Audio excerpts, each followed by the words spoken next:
दुनिया के सबसे अनलकी पर्सन से मिलवाता हूँ और मुझे लगता है कि ऐसे मजा नहीं आएगा, इसलिए थोड़ी सी कहानी के साथ करते हैं, क्योंकि यार कहानी में जो मजा है ना नॉर्मल बातों में नहीं है। तो कहानी जाती है 2016 या 17 में। बाहर पढ़ने चला गया था फैमिली प्रॉब्लम के कारण। मैं पूरे दिन हॉस्टल में ही रहता था। हॉस्टल में खेलना और मौज मस्ती करना वो सब मैं हॉस्टल में ही करता था। और थोड़े समय के बाद मेरा एक दोस्त बनता है जो हॉस्टल के बाहर का था। पहले तो नॉर्मली रास्ते में आते जाते बातें हुआ करती थी और थोड़े समय के बाद हम साथ में घूमने लग गए और मेरा सारा खर्चा वही उठाता था, मतलब कि जो भी मेरे को खाना उसका। और दोस्ती इतनी ज्यादा गहरी हो गई कि कभी कभार हम रात को भी चले जाते थे घूमने। काफी समय तक हमने एंजॉय किया, मतलब कि हमें घूमे फिरे मौज मस्ती करी, सब कुछ करा। थोड़े टाइम के बाद हमारी फैमिली प्रॉब्लम खत्म हो जाती है और बाद में मेरे को फिर से आना पड़ता है मेरे गाँव में पढ़ाई करने। और ये सब बात मैं अपने दोस्त को बता ही देता हूँ कि यार मैं अब जा रहा हूँ अपने गाँव, मतलब कि मेरे घर। तभी मेरे को मेरा फोन नंबर याद नहीं था, इसलिए मैं कहता हूँ कि यार हॉस्टल से ले लेना। समय बीतता चला गया और होने को बहुत ज्यादा समय हो गया था, मतलब कि मैंने 10वीं आधी क्लियर कर ली थी। वो होती है ना प्योर फीलिंग दोस्त की। मैंने अपने मन को ये कह दिया था कि भाई कभी तो उसका कॉल आएगा। मैं कभी कभार रो लिया करता था। मैंने ये मान लिया था कि भाई इसको मेरे से बात करनी होती तो यार वो नंबर लेके मेरे को कॉल कर देता और मैं टूट जाता हूँ। और 10वीं में मेरे कुछ ऐसे भी दोस्त थे कि वो मेरे को किसी की भी याद आने नहीं देते थे। कुछ दोस्त जो मेरे को ये एहसास देते थे कि भाई तू अकेला नहीं है। भाई नहीं कहता था, भाई नहीं कहता, सॉरी। मैं ऐसा हो गया था कि भाई मैं मानने को तैयार नहीं था कि भाई वो कॉल नहीं करेगा। और 10वीं की एग्जाम दी और उसमें मैं ऐसे पास हुआ, मतलब कि 2-3 मार्कों से पास हुआ। मेरा प्रमोशन हो जाता है 11th क्लास के लिए। और 3-4 दिन बाद कोई आता है मेरी जिंदगी में ऐसा बंदा जो जिसको जानने में मेरे को जरा भी इंटरेस्ट नहीं था। एक दिन आता है और मेरे को कहता भाई एक दिन तेरे साथ इस बेंच पे बैठ सकता हूँ। और मैंने मना नहीं करा, क्योंकि यार मुझे लगा था कि भाई एक दिन आएगा और दूसरे दिन चला जाएगा। वो हर रोज बिना बुलाए वो मेरे साथ बैठने आ ही जाता था। और उसके साथ में मेरे थोड़ी थोड़ी सी बातें भी होने लगी और बाद में मेरे को एक ऐसी बात बताता है ना, मेरे को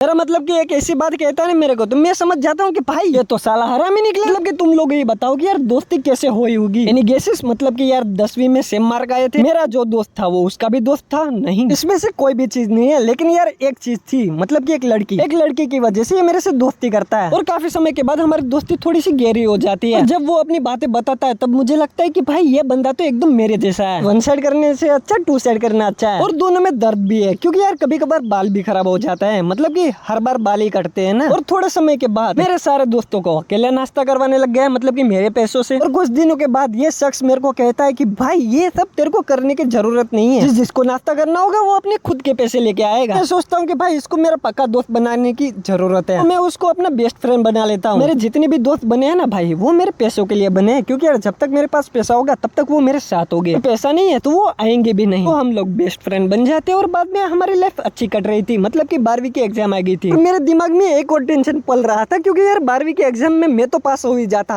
मतलब कि अभी तक तो नहीं हुआ हूँ, लेकिन तभी मैं मास्टरमाइंड था, मतलब कि यार लड़कों में टॉपर था अकेला। मुझे डर लग रहा था कि यार मैं अकेला पास ना हो जाऊं, यार ये फेल हो जाए। भगवान ने हमारी सुन ली, मतलब कि यार हम सब फेल हो गए। साले कोरोना की माँ की कंट्रोल। लेकिन इस बात की खुशी मना ही रहा था, तभी मुझे पता चलता है कि मेरे जो खास दोस्त को 2 साल का बेड रेस्ट आ गया। वो घर से बाहर नहीं निकलने लगा, क्योंकि वो चल नहीं सकता था ना, लंगड़ा हो गया था। और मुझे अपने आप पे ही शक होने लग गया था कि जिसकी ज्यादा परवाह करता हूँ वो मेरे को छोड़ के चला जाता है। और 2 साल बाद जब वो ठीक हो तब उसके पास में गया और मुझे लगा कि ये वो इंसान ही है जिसको मैं जानता हूँ, क्योंकि वो इंसान पूरा बदल चुका था और उसका शरीर भी। और मुझे डर ये लग रहा था कि यार ये मेरे को भूल ना गया हो, क्योंकि मैंने जब उसके बाद उससे मिलने की कोशिश करी तब उसके अंदर एक चिड़चिड़ापन था। और मुझे पता है वैसा क्यों हुआ था। 2 साल इंसानों से दूर, मेरा मतलब कि घर के अंदर रहने के कारण उसके अंदर वो स्वभाव खत्म हो गया था जो पहले हुआ करता था। और मैंने सोचा कि चलो भाई इससे फिर से इंसानियत से रूबरू करवाते हैं, क्योंकि यार थोड़ा अलग हो गया था ना, BGMI PUBG ऐसा ही खेलता था। ये काम तो मेरे को ही करना था, इसलिए हम इसकी एक्सरसाइज में मदद करने लगे और थोड़ी सी मस्ती भी। थोड़े समय के बाद वो रिकवर हो गया और बाद में वो रूप आने लग गया जो हमारे साथ हुआ करता था। रिकवर हो गया, लेकिन यार मैं सोच में पड़ गया कि भाई इसके साथ कैसे बात करूं, मतलब कि इसकी प्रॉब्लम को लेके तो बात नहीं कर सकते, फिर से डिप्रेशन में चला जाता है। इसलिए यार मैंने उससे बात करनी छोड़ दी, मतलब कि थोड़े समय के लिए मैं उससे प्राइवेसी देने लग गया। और तभी दिवाली का टाइम चल रहा था, मतलब कि दिवाली खत्म हुई 1-1.5 महीने के बाद वो मेरे पास आता है और मेरे को कहता है भाई मेरे को एक नया करियर चालू करना है। मैं उसे मेरी तरह यूट्यूबर बनने की सलाह दे देता हूँ और उसकी सारी मेहनत मैं ही करता हूँ, रिकॉर्डिंग से लेके स्क्रिप्ट एडिटिंग भी मैं ही करता था। ये सब उसकी खुशी के लिए, और उसमें मेरा कुछ भी फायदा नहीं था, मतलब कि यार 50-50% पार्टनरशिप। 3-4 महीने तक हमने कुछ वीडियोस बनाए और उसमें हमें थोड़ा सा रिस्पॉन्स कम भी मिला और ज्यादा भी। इसने सोचा कि चलो भाई अब मिनी व्लॉग स्टार्ट करते हैं। मैंने उसे वॉइस ओवर और सब कुछ सिखाया और थोड़े समय के बाद बाद उसके साथ हो जाता है क्रेजी हादसा। और हादसा इस प्रकार था कि 7 साल तक जिस लड़की को अपनी क्रश माना, उसके लिए उसने क्या कुछ नहीं करा। उस बंदी के लिए हर रोज उसकी गली में चक्कर लगाता था, चाहे बारिश हो, चाहे गर्मी हो, चाहे ठंड। और ये छोटा बच्चा उसको दिखे बिना इसको चैन नहीं आता था, तो ये अपनी सब कुछ मानता था। लेकिन जब वो बेड रेस्ट से बाहर आया, रिकवर हुआ, तभी उसको सुनने में आता है कि उसकी क्रश किसी और के साथ। उसके लिए इसने थोड़ा सा फिनाइल भी पी लिया था। फिनाइल मेरे को बोला हो तो मैं तेरे को गटर का पानी पिलाता, नहीं तो तेरे को पता तो रहता कि कभी सुसाइड नहीं करनी चाहिए। और मैंने तब से लेके अब तक मैंने उसको इतना खुश नहीं देखा जितना वो पहले हुआ करता था। क्या साली ये स्क्रिप्ट है तेरी? ऐसा लिख के देखा तो यार पब्लिक थूकेगी, इसलिए यार थोड़ा सा मैं भी थोड़ा सा इम्प्रोवाइज करता हूँ। वो उसे इतनी नफरत करता है जितनी नफरत लड़कियां पानी पूरी वालों से करती है। और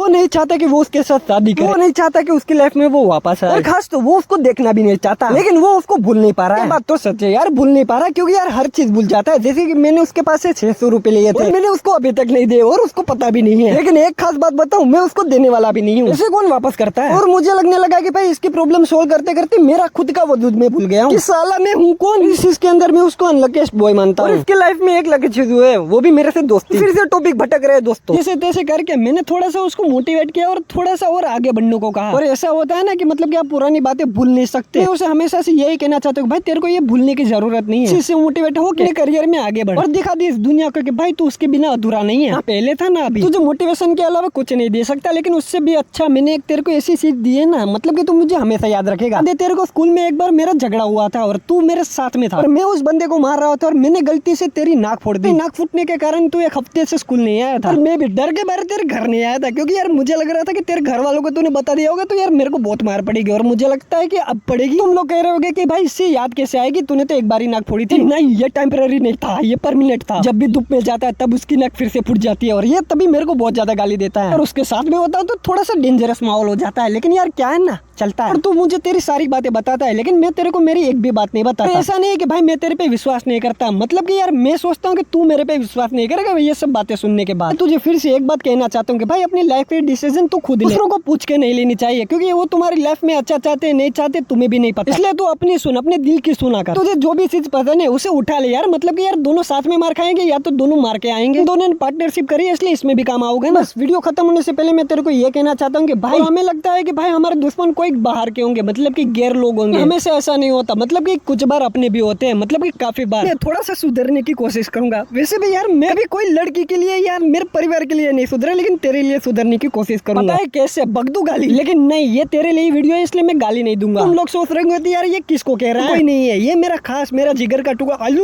बोली उर्फ रोहित। पीछे जाने की जरूरत नहीं, हमें आगे बढ़ने की जरूरत है। इन्फॉर्मेशन के लिए मैं बता दूं कि भाई मैं एक ऐसा बंदा हूँ ना, मतलब कि पहले हुआ करता था लड़ाई यार किसी को मार भी देता था ना तो यार घर जाके मैं बहुत ज्यादा रोता था, क्योंकि यार मैं बहुत ज्यादा सेंसिटिव था। क्यों मारा, किस लिए मारा, ये सोचने लग जाता था। ये भी बदल चुका हूँ, क्योंकि अब मैं नहीं रोता, रुलाता हूँ। यार ये मैं नहीं हूँ, मतलब कि मैं क्या हूँ बताता हूँ। रोहित, हमारी दोस्ती को अब रिश्तेदारी में बदलने का समय आ गया है। क्या तू मेरे से शादी करेगा? Will you marry me? नमस्ते दोस्तों, आज है मेरा बिग होल का पहला दिन। आज पहले ही दिन मैंने सीखा कि दोस्त दोस्त नहीं भड़वे होते हैं।